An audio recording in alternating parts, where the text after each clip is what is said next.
여러분 안녕하십니까, 백운기입니다. 두 눈으로 보고도 믿기 힘들고 두 귀로 듣고도 믿기지 않는 판결이 어제 나왔습니다. 뇌물죄로 기소된 곽상도 전 국민의힘 의원에 대해서 법원이 무죄를 선고했는데요. 국회의원 아버지를 둔 아들, 그것도 30대 초반 젊은이가 불과 5년 근무하고 퇴직급이라고 50억을 받았는데 그것이 뇌물이 아니라고 믿을 사람이 이 세상 천지에 누가 있을까요? 이제 확정 판결이 나면 곽상도 씨 아들은 합법적으로 50억을 갖게 됩니다. 이런 판결을 한 법관은 도대체 어떤 사람인지 궁금합니다. 아들한테서 아버지로 넘어간 증거가 없어서 무죄를 선고했다는데 과연 검찰은 수사를 제대로 했고 증거를 찾기 위한 노력은 또 얼마나 했는지도 궁금합니다. 검사 출신은 이렇게 수사합니까? 이 땅에 정의가 살아있는지 묻고 싶습니다. 백운기의 시사 1번지 출발합니다. 네 분 패널 함께합니다. 김유정 전 민주당 의원, 장성철 공론센터 소장, 현근택 민주연구원 부원장, 윤희석 국민의힘 대변인 나오셨습니다. 어서 오십시오. 네, 안녕하세요.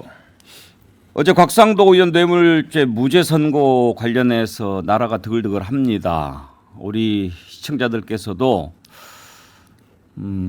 참 믿을 수 없겠죠.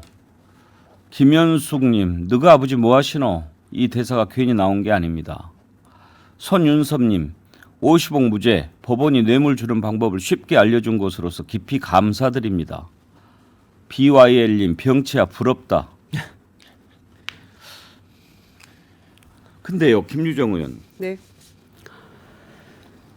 대개 뇌물죄라고 하는 거는 준 사람은 있는데 받은 사람이 부인하는 경우, 이런 경우에 이제 증거를 찾기가 쉽지 않아서 왕왕 무죄도 나오고 이제 그러긴 해요. 예. 근데 이건 50억 받은 것은 확인이 됐잖아요. 확인이 됐죠. 예.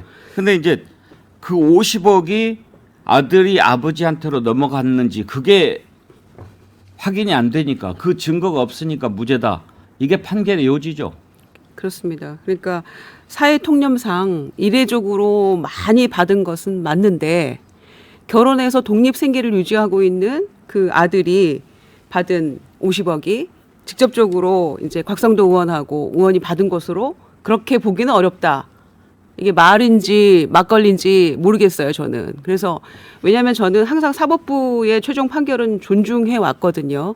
또 민주당에서는 그와 반대되는 또 뭐 입장을 가진 분들도 계셨습니다만은, 왜냐, 법원의 판결을 존중하는 게 이 힘없는 서민들이 기댈 수 있는 민주주의 최후의 보루 같은 거라고 생각해왔기 때문에, 대체적으로 정말 그 힘없는 서민들이 기댈 곳은 뭐 그래도 법원은 우리를 생각해 줄 거야, 법대로 해줄 거야, 상식에 맞게 해줄 거야, 이런 기대감이 있었잖아요. 그런데 5년 9개월 일을 하고 상여금 퇴직금 쪽으로 50억을 받아서 세금 떼도 25억이라고 하더구만요. 인생이 로또 아닙니까?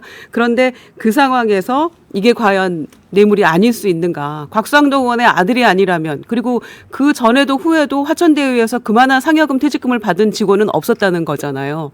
그런데 이게 뇌물과 관계가 없다? 도저히 이제 법원이 상식을 저버린 판결이라고밖에 볼 수가 없고요.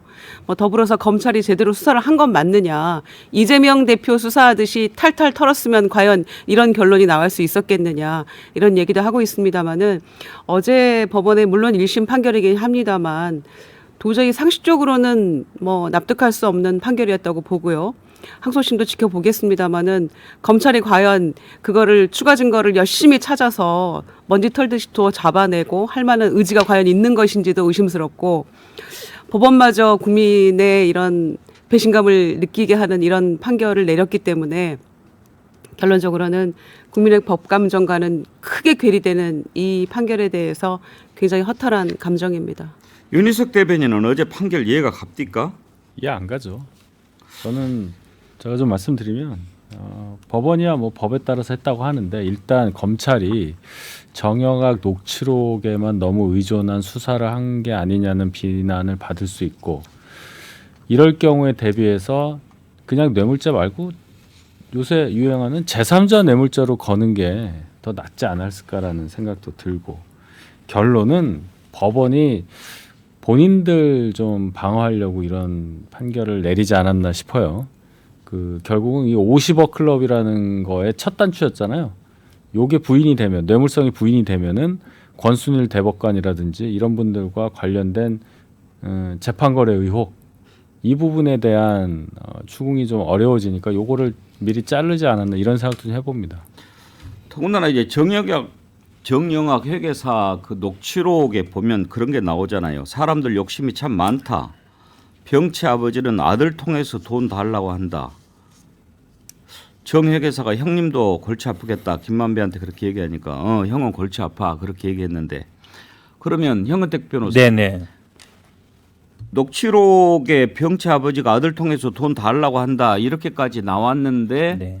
그것을 뇌물로 안 받다는 거잖아요. 그렇죠. 그러니까 근데 이제 이게 어찌 보면 법의 맹점인데요. 아시다시피 이제 유죄 입증 책임은 검찰에게 있습니다. 예, 검찰이 얼마나 이제 수사를 하고 증거를 들이대냐에 따라 가지고 이제 유죄 무죄 판단이 나는데 뇌물에서 중요한 건 이제 대가 관계거든요. 어떤 대가였느냐. 물론 지금 뇌물하고 뭐 알선수재를 같이 했습니다만, 그러니까 이분이 이제 민간인 신분도 있었어요. 그러니까 민간인 신분 때는 알선수재고 공무원일 때 뇌물인데 어쨌든 똑같은 같습니다. 뭔가 이제 대가 관계가 있어야 되는 건데 지금 검찰이 얘기한 거는 하나은행 컨소시엄이 깨질 위기에 있었다. 그러니까 이제 그걸 무마해줬다. 다시 결합해줬다. 그 다음에 하나는 이제 뭐 국회에 있을 때 문방에 있을 때 문화재 발견한 거 이런 부분에 대해서 좀 얘기 해결해줬다. 그 다음에 뭐 국회 무슨 국회의원 할 때 뭐 부동산 특이 있었는데 그건 그렇게 중요하지는 않은데 핵심적인 건 저는 아마 이 하나은행 컨소시엄 깨지려고 했을 때 무마해줬느냐 그거거든요. 근데 검찰은 이제 그거에 대한 대가로만 본 거예요. 그러다 보니까 그 하나은행 관련자나 이런 분들은 아니 그거 아니었다. 우리는 원래 그냥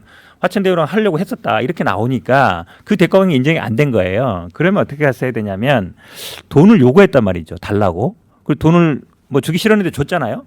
그럼 세상에 1, 2억도 아니고 50억이나 돈을 줄 때는 그거에 대해 분명히 세상에 돈에 공짜는 없잖아요. 이게 뭔가 대가 관계가 있을 거란 말이에요. 그 대가 관계를 밝히지 못한 거예요. 검찰이 제가 보기에는. 현근택 변호사 네. 보시기에 검찰이 밝히지 못한 것 같습니까? 밝히지 않은 것 같습니까?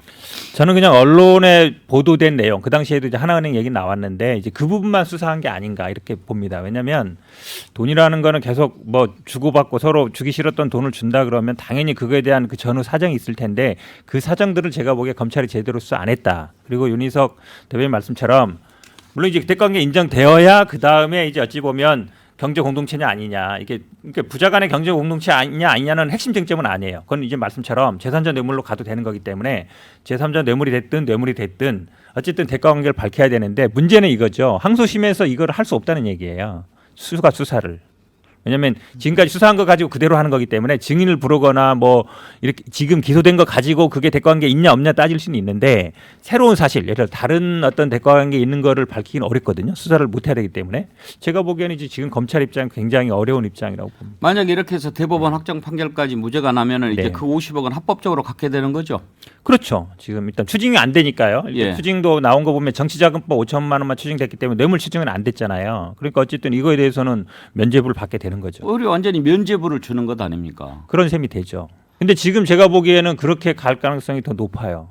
이거를 뒤집힐 가능성도. 근데 검찰이 보면은 이 검사 출신이나 검사들 수사할 때 정말 일반인들 상대로 이렇게 수사하는 거하고 똑같이 하는가 고개를 갸우뚱거리게 하는 일들이 참 많아요. 지난번에 남부지검 검사들 뭐 향응 받고 수사하고 그렇죠. 뭐 돈 이렇게 97만 원. 쪼개가지고 그렇죠. 그걸 또 안 걸리게 해주지 않았습니까? 뿐만 아니라 뭐 옛날에 김학의 차관 사건도 그렇고 이제 검찰에 관련된 사건이 이렇게 무죄가 많이 납니다. 사실상 막 이렇게 박형철도 이번에 무죄 났는데 그런 거 보면 그러니까 검사 출신에 대한 수사는 결국은 수사를 얼마나 적극적으로 하고 해서 그걸 밝히느냐 그게 제일 중요해요. 단순히 뭐 기소하느냐 마느냐도 중요하지만 이번에 아마 제가 보기에 결정적으로 드러난 것 같습니다. 수사를 어떻게 하면 뭐 이렇게 기소는 하지만 결국은 처벌을 안 받을 수 있는 방법을 딱 보여준 게 아닌가라고 보입니다. 곽상도 전 의원이 얼마나 의기양양한지 한번 보실까요? 어제 판결 결과에 대해서 본인 얘기한 것을 한번 들어보겠습니다.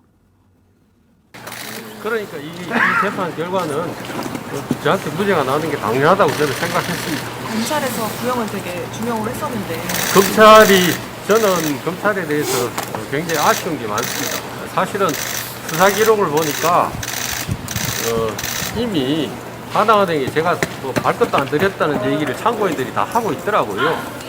그런데 그런 상황임에도 불구하고 검사들이 하나은행에 제가 뭔가 일을 해줬다고 하는 얘기를 언론에 흘려서 그게 기사화되고 그래서 제가 거기에 뭐 무슨 문제가 있는 것처럼 구속까지 되고 뭐 했지 않습니까? 저로서는 답답하기가 어렵습니다. 그런데 검사들은 이런 내용들을 저는 다 알고 있었다고 봅니다. 그런데도 불구하고 이렇게 이제 기소까지 하고 15년씩 뭐 벌금 80억 뭐 이렇게 구형까지 한다는 게 저로서는 도저히 이해를 할 수가 없습니다. 정치자금법 관련해서는 일부 유죄가 나왔는데 우리가 그러면은 만약에 그 선거 후보자, 예비 후보자가 되면은 돈 빌려준 거 못 받습니까? 돈을 빌려준 게 있으면 그 시기에 받으면 그것도 정치자금인가요? 후보자라고 해서 돈 거래가 있거나 하면은 받아야 될 돈이 있으면 받아야 되는 거 아닙니까? 그게 왜 정치자금입니까? 아드님의 50억 퇴직금 수령에 대해서 어떻게 생각하시나요? 저는 그 부분에 대한 얘기를 전부 김만배 피고인하고 이 법정에서 다 들었습니다. 그 전에 제가 그 얘기를 못 들었기 때문에 저로서는 뭐라고 설명할 수가 없습니다. 법정에서 들은 얘기로는 자기들 나름대로 뭐 평가를 하고 했다고 이제 하더라고요. 근데 그 부분에 대해서 오늘 재판장께서도 그 적정한 건 아니지 않냐는 말씀을 하셨는데 그 부분은 저한테 책임을 물어야 될 게 아니고 그 회사에서 그 회사 경영하는 분들의 관점에서 이게 옳다 그러다 하는 판단이 내려져야 되는 거 아니냐. 저하고는 전혀 무관한 사항입니다. 그야말로 의기양양 득이만면. 장성철 소장, 검찰을 이해를 못하겠다라고 하는데 저도 검찰을 이해를 못하겠네요. 대한민국 국민 많은 분들이 검찰을 이해 못할 것 같고요. 어제 판결문을 읽어보니까 결국에는 재판장은 이것 때문에 그 부분에서 무죄를 선고한 것 같아요. 검사가 제출한 증거들만으로는 이런 얘기가 있어요. 검사가 수사를 제대로 안 했다는 거죠.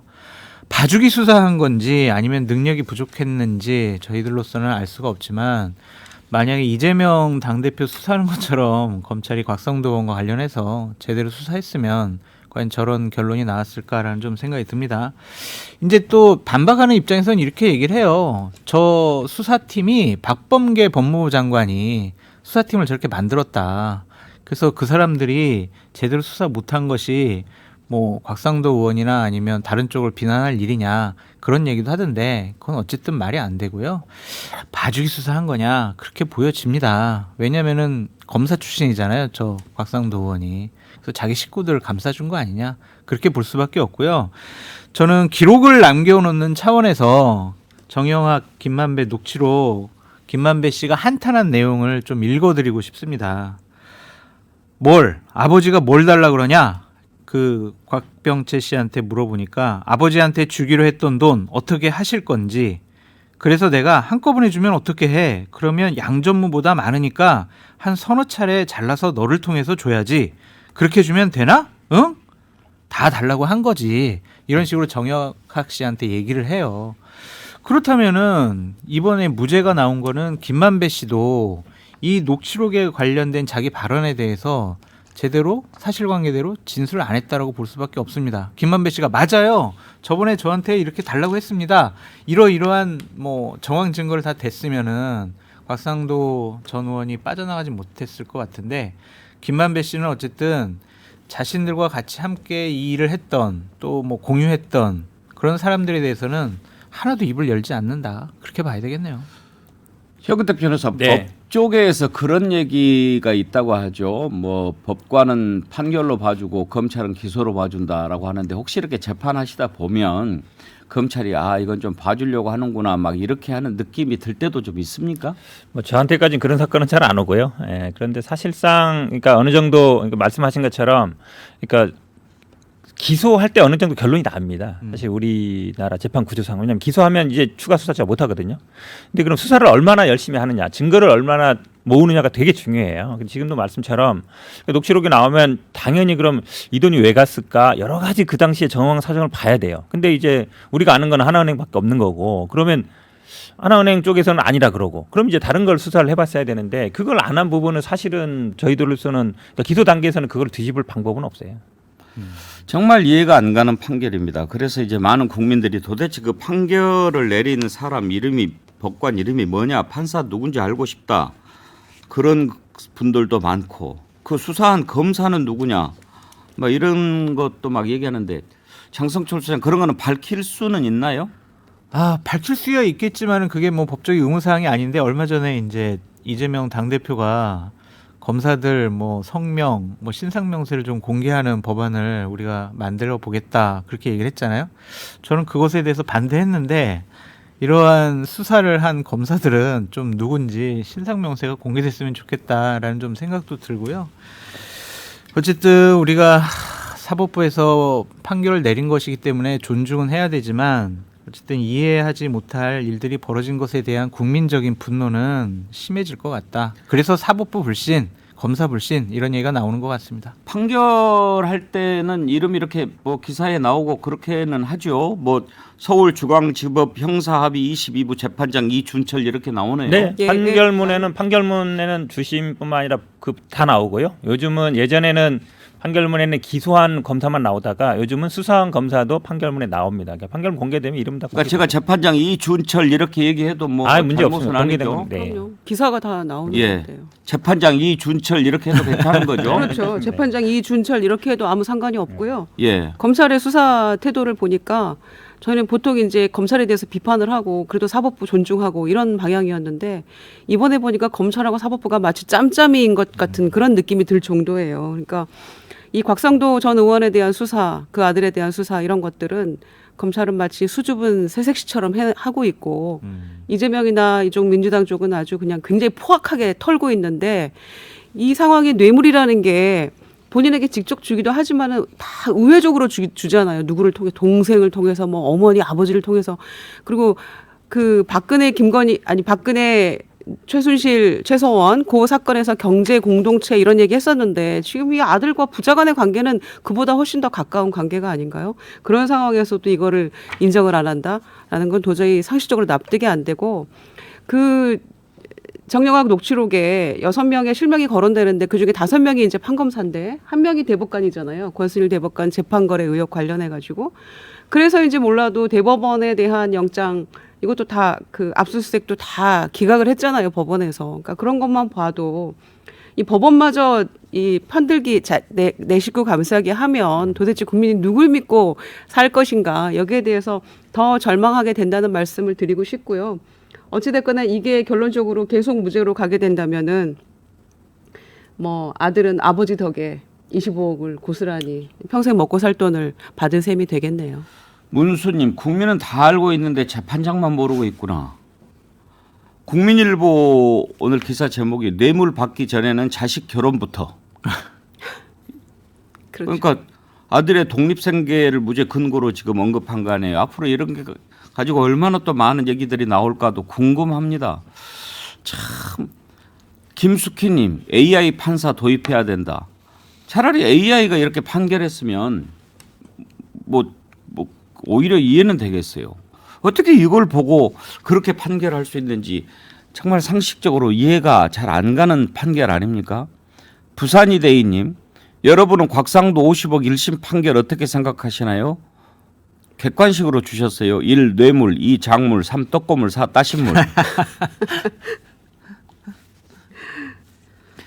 자, 이제 이렇게 국민이 도저히 납득할 수 없는 판결이 나왔는데 이 판결과 관련해서 생각해 볼 부분들이 이제 몇 가지가 생깁니다.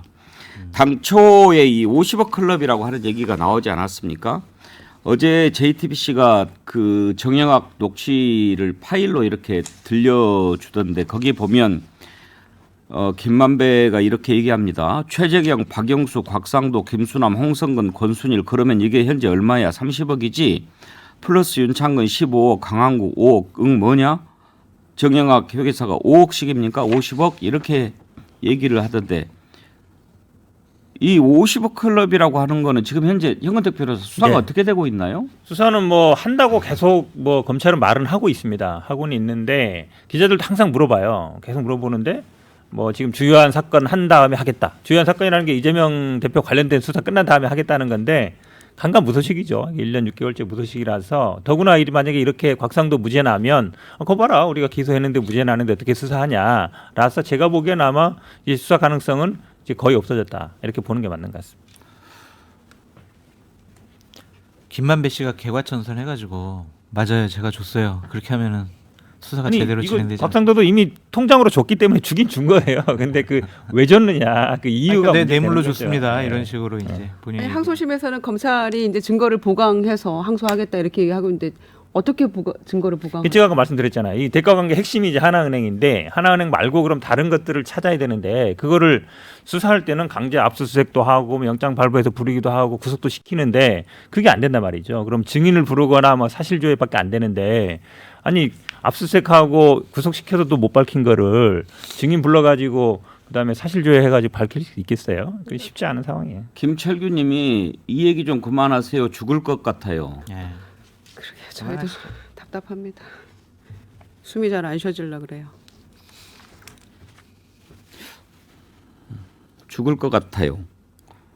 자, 그리고 또 하나 이제 이것 곽상도 전 의원이 무죄를 선고받았다는 것은 이제 김만배도 무죄를 선고받은 거 아닙니까? 이제 이게 뇌물죄 네. 자체가 무죄가 된 거니까. 그러면 당초에 이게 이제 알려진 게 결국은 대장동 관련해서 이렇게 드러난 건데 정영학 회계사 녹취록이 이제 검찰이 그동안 가장 중요하게 생각했던 증거인데 김만배는 그거 뭐 믿을 수 없다 그렇게 이야기를 했잖아요. 그러면 이제 대장동 관련해서 재판받고 있는 이재명 대표에 대해서는 그 부분은 어떻게 될까요? 그래서 제가 아까 그 녹취록에만 의존한 수사를 한 게 아니냐라는 비난을 검찰이 받을 수밖에 없겠다라고 말씀드린 거예요. 이 녹취록이 비단 이 재판에만 적용되는 게 아니라 말씀하신 이재명 대표 관련한 대장동 의혹에도 적용이 되는 거 아닙니까? 그리고 뭐 엄청 많잖아요. 그리고 보도들도 다 녹취록에 근거한 보도들만 나왔단 말이에요. 그래서 민주당이 주장하는 게 아니 그거 빼고 무슨 증거가 있냐. 그래서 무리한 수사라고 주장하는 거고. 근데 정말로 저희는 그렇게 믿고 있죠. 검찰이 뭔가 더 갖고 있을 거다. 또 수사를 통해서 뭔가 더 밝히고 있는 건데 언론에 안 알려졌을 뿐이다. 이렇게 예상을 했는데 이 재판을 보면은 별게 없는 거 아닙니까? 그래서 저는 그런 측면에서도 걱정이 된다고 봐요. 그러면 영은택 네. 변호사 지금 이번 곽상도 전 의원 뇌물죄 무죄 관련해 가지고는 앞으로 이재명 대표에 대한 재판이 더 유리하게 진행될 가능성이 있다 이렇게 볼 수 있습니까? 이게 지금 달리 봐야 되는 게 물론 이제 재판부는 같습니다. 지금 형사 22부로 같은 재판부인데 문제는 뭐냐면 지금 자꾸 이거 녹취록을 이재명 대표하게 연기시키는데 그게 아니고요. 정영학 녹취록을 근거로 기소된 사람들은 유동규, 김만배, 남욱 이런 사람들이에요. 왜냐하면 그 당시에도 이 녹취록에 의하면은 한마디로 얘기하면 700억은 유동규 거다 이렇게 돼 있어요. 거기에 이재명 대표라든지 뭐 정진상, 김용 얘기 나오지도 않습니다. 그러니까 사실상 녹취록이 만약에 증거 능력이 없으면 유동규, 김만배한테 유리해졌다라고 볼 수 있는 거예요. 근데 문제는 지금 말씀드린 이제 지금 뭐 이재명 대표나 이분들은 유동규, 남욱의 진술을 근거로 한 거거든요. 녹취록하고는 상반되는 거예요. 녹취록에는 이게 700억은 유동규 거다 돼 있는데 지금 유동규나 남욱은 아니다. 그 700억 중에 3분의 1은 뭐 정진상 거고 3분의 1은 김용 거다 이렇게 나오고 있는 거거든요. 그렇다 본다 그러면 사실은 이재명 대표 쪽에서는 이 녹취록이 뭐 증거 능력이 없다 해서 유불리 달라지는 건 아니고요. 근데 유동규나 김만배 특히 유동규 입장에서는 이게 좀 유리한 국면이다. 그러니까 본인이 받은 게 아니다. 녹취록 근거 없다라는 거 가기 때문에 조금 그거는 뭐 이재명 대표한테 반드시 유리해졌다 이렇게 볼 건 아닌 것 같습니다. 장성철 소장은 어떻게 전망하세요 앞으로 이 파장을? 사법부에 대한 불신이 있을 거고 방금 전에 우리 윤희석 대변인 얘기한 것처럼 녹취록에 근거해가지고 처음 이재명 당대표 성남시장 시절에 있었던 대장동 사건이 지금 검찰에서 수사가 진행됐는데 그것 관련해서 수사의 정당성에 대해서 의심받을 수가 있을 것 같아요. 물론 그 이후에 다양한 증거와 증언들이 나왔기 때문에 이거는 뭐 이 50억 클럽과는 다르게 우리가 판단해야 될 수도 있지만 과연 이 선택적으로 적용되는 이 사법정의가 과연 옳은 것이냐라는 것에 대한 국민적인 불신감은 더 커질 수밖에 없겠죠. 김유정 의원 이제 이런 경우에 어떻게 해야 되는지 한번 좀 생각해 봅시다. 누가 봐도 정당하지 않고 예. 어떤 국민도 동의하기 힘든 그런 판결을 사법부가 내렸을 때 국민은 말도 안 돼. 속만 끓이면 딱 끝나야 합니까? 바로 그 지점이죠. 그런데 이제 그렇다고 우리가 또 법관을 탄핵할 것이냐. 이제 더 나가면 아주 급진적으로 나가면 이제 법관 탄핵하자 이런 얘기까지도 할 수 있겠습니다만은 아직 그럴 단계는 아닌 것 같고요. 그러니까 검찰도 원망하고 사법부도 원망하고 답답해하고 우리가 뭘 어떻게 할 수 있겠느냐라는 자조 섞인 국민들의 목소리가 나올 수밖에 없다고 생각을 합니다. 그리고 야당으로서도 지금 이 국면에서 대변인의 어떤 비판 성명이 나오긴 했습니다만은 그리고 회의 때 지도부가 둘러앉아가지고 이제 규탄하는 그런 발언하는 거 그 외에는 사실은 속수무책인 게 현실이에요. 그래서 항소심이 어떻게 갈지 어떤 결론이 날지 현근택 그 변호사님 말씀에 따르면 크게 그 뒤바뀔 것 같지도 않은 이 상황을 놓고 봤을 때는 그래서 정권에도 절망하게 되는데 사법부마저도 우리를 배신하다니 뭐 이런 원망 섞인 목소리가 나올 수밖에 없죠. 혹시 형은택 변호사 이렇게 네. 재판이 진행 중인 사건에 대해서는 특검할 수 없습니까? 특검할 수는 있죠. 뭐그 자리도 보면 할 수는 있는데, 근데 이제 어쨌든 수사 죄송합니다. 공소장이라는 거는 공소 사실 범위 안에 같이 들어가야 되는데 이건 이미 기소된 사건이에요. 그러니까 돈 주고 받은 건 하나의 사건이고 그 이유가 뭐냐를 밝히는 과정이기 때문에 제가 보기에 특검을 하더라도 요것을 대상으로 해서 다시 수사하겠다. 이거는 사실은 조금 문제가 생길 수 있어요.